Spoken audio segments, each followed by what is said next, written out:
你觉着日本国旗像什么？靶场标靶还是膏药贴？解放前，黄河岸边的老百姓真的不认识什么日本国旗。一队日军入侵来到黄河边，为了宣誓占领村庄，郑重其事地在村头升起国旗。村子里4个年轻女人感到非常好奇，扯下日本国旗后，以为是块破布，感觉料子质量不错，就扯开每人一份。有人拿回家用它做成孩子尿布，没有结婚的英子就做成了一个肚兜，感觉穿上挺不错的。鬼子发现国旗失踪了，就气势汹汹地到处搜查，发现英子的红色肚兜后，就以侮辱国旗为名，把全村人都集合起来。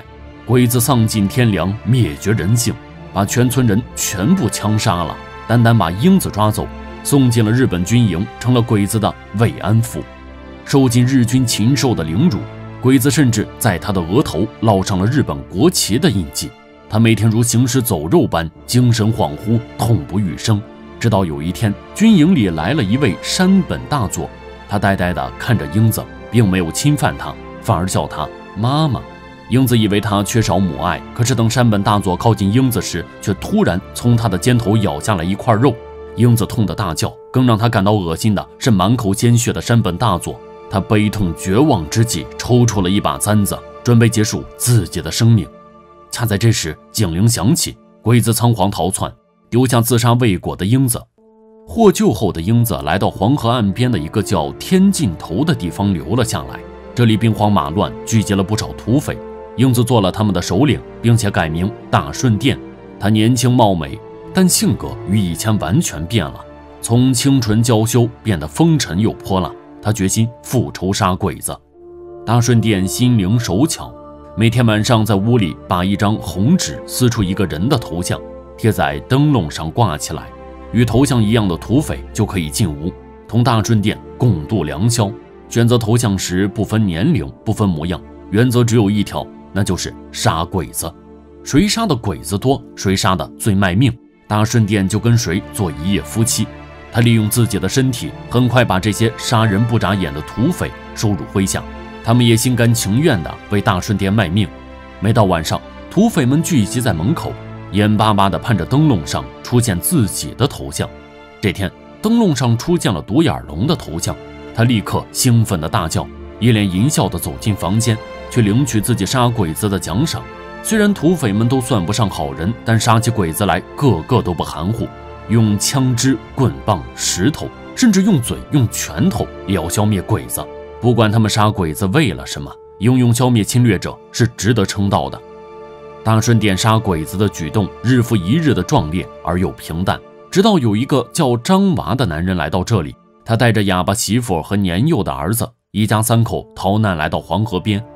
张娃是个老实本分的农民，有一手善猪善羊的本事。一家人想坐船到黄河对岸，白头的土匪独眼龙看到他的哑巴媳妇儿长相漂亮，就打起了坏心思。他们先是说，女人坐船先要拜河神，直接把小哑巴单独拉到黄河边，对着河神祭拜。独眼龙自己在旁边死死地盯着看，过了一把近距离看美人的眼瘾，之后又说做钱没钱的话就用哑巴媳妇儿抵债。张娃当然不乐意，土匪们就步步紧逼，但张娃临危不惧，突然掏出善猪的刀具，准备让独眼龙做不成男人。危急时刻，大顺殿突然出现，及时制止了这场龙争虎斗。实际上他在旁边已经观察了好久，大顺殿敬佩张娃的英勇不屈，就不想为难他们一家人。土匪把张娃一家带到了天尽头，院子里的柱子上正绑着3个赤裸上身的男人，一个土匪正在旁边霍霍地磨刀，一个长相猥琐的老男人耀武扬威地坐在旁边监工。老男人叫马王爷，是天尽头的狗头军师，他正大骂3个男人胆小不敢杀鬼子，并强调着天尽头的规矩就是替大顺殿报仇杀鬼子。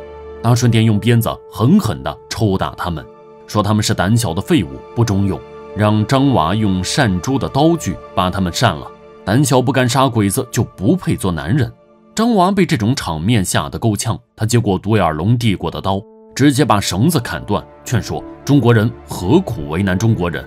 大顺殿看到张娃竟敢违抗自己命令，不禁怒火中烧，下令把张娃一家子绑到柱子上吊起来。扬言如果不听话，就把他们千刀万剐。张娃仍然坚决不从，他大喊：“杀人冲自己来，不要连累媳妇儿和孩子。”看到这一幕，大顺殿被张娃的英勇不屈震撼了。他既佩服张娃的勇敢和正义，又爱他为了家庭不惜牺牲自己，坚决不屈服于威胁。他吩咐手下把张娃一家放下来，并且让他们留在天尽头一起杀鬼子。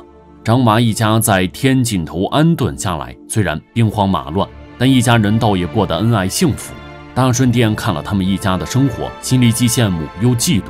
回想起以前的自己，如果没有万恶的鬼子的凌辱，本也应该过上这种夫唱妇随的日子。大顺殿为了把张娃拉到身边来，就在当晚的灯笼上贴上张娃头像。等待在门口的土匪们顿时乱成一锅粥。独眼龙更是生气的大叫：“不公平！我今天杀了3个日本人，他个外乡人！”这时屋里飞出3块大洋，这是大顺殿买下张娃1晚上的钱。张娃跌跌撞撞地进屋，大顺殿熟练地在炕上躺下，用自己的大辫子盖住脸。张娃一看这种场面，吓得赶忙转身逃出屋子，一溜小跑地回到自己的房间，赶紧躺在哑巴媳妇儿身边，吓得大气也不敢喘。那边大顺殿还在等着张娃，可是左等右等，始终不见张娃回来，气得他拿着烟袋大声唱起撩人的歌谣。哑巴媳妇儿很生气，但也没法开口回骂，只能坚决要张娃离开这个是非之地。他甚至拿起剪刀以死相逼。张娃一家3口偷偷溜走，打算离开天尽头，可没走多远就被土匪们发现拦住，再次被带回天尽头。晚上，大顺殿的灯笼上又出现了张娃头像。张娃想逃跑时，却被独眼龙和土匪们围住，只得战战兢兢地进屋。一进门就扑通一声跪下，哀求大顺殿放过自己。他是个有老婆有孩子的人，不能干对不起老婆孩子的事儿。还有女人，偏把人家姑娘变成了媳妇儿。你和我见过的男人不一样，你和俺想的也不一样。日本人把你逼成这个样子的。这一次，大顺殿没有生气，眼前这个男人的倔强和责任，让他打心里更喜欢。可接下来，张娃唱了一首关于大顺殿的歌谣，讲述了大顺殿因为用日本国旗做肚兜，害得全村人遭杀害。这彻底激怒了大顺殿，他让张娃立刻滚出去。窗外的土匪见张娃不识好歹，也是异常愤怒。这群土匪一拥而上，对着一个男人拳打脚踢，把他彻底揍了个鼻青脸肿，直到昏死过去，才把他又抬回大顺殿的屋里。这次张娃老老实实的躺在了大顺殿身边，大顺殿细心的给张娃擦拭伤口。张娃的小哑巴媳妇儿突然破门而入，看到张娃和大顺殿亲密的样子，以为张娃已经变心从了大顺殿，感到既绝望又愤怒。他一把扯下那罪恶的灯笼，用脚踩得稀巴烂。大顺殿知道小哑巴心有不甘，便让军师马王爷去吓唬一下他，还特意警告不准乱来。马王爷不愧为狗头军师，杀鬼子的本事没有，自然也没有机会亲近大顺殿，但坏事干的可不少。马王爷满口答应着，出了门把小哑巴带到张娃屋里。他不顾小哑巴的可怜，反而兽性大发，直接侵犯了他。小哑巴也是烈性女子，拿起剪刀自尽身亡。等到张娃赶到时，只看到已经气绝身亡的媳妇儿，旁边的儿子撕心裂肺的哭喊，马王爷却若无其事的离开。大顺殿为了安抚张娃，在小哑巴的坟前，他承诺要给小哑巴报仇，一定要让马王爷血债血偿。夜幕降临，大顺殿灯笼上出现了马王爷头像。土匪们在旁边打趣说他年龄大了，恐怕不行了。马王爷终于等到了大顺殿临幸的日子，他不理众人，迫不及待地进屋领赏。原以为可以春宵一刻值千金，哪知道尽情嬉闹之后就做了风流鬼。张娃看大顺殿说到做到，真的给自己媳妇儿报了仇，还帮自己细心照料年幼的儿子，他的内心也悄然发生了微妙的变化。到了晚上，没等灯笼挂起，张娃就一把推开众人，直接大步流星地进屋。大顺殿惊喜地看着张娃，多日来的坎坷和期盼终于到来。他还是一如既往的熟练躺好，还是用辫子遮住脸，张娃却轻轻地扶起大顺殿，和他温柔的拥抱亲吻。大顺殿虽然风尘多年，阅人无数，但却第一次真正享受男欢女爱，也第一次像小女人一样娇羞起来。张娃想让大顺殿做他自己的女人，就把那个招牌式的灯笼取下来。